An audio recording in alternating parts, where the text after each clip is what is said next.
بص، لو الدنيا كلها بتعمل شيء معين وانت عايز تمشي العكس، امشي.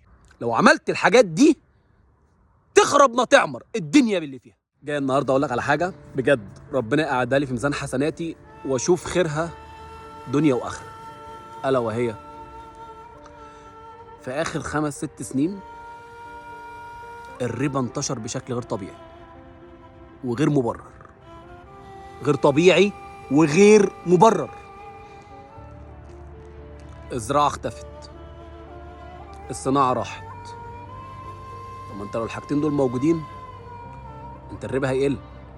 فالحاجتين اهم حاجتين عندك زراعه وصناعه اختفوا. التجاره شحت وسوق سودا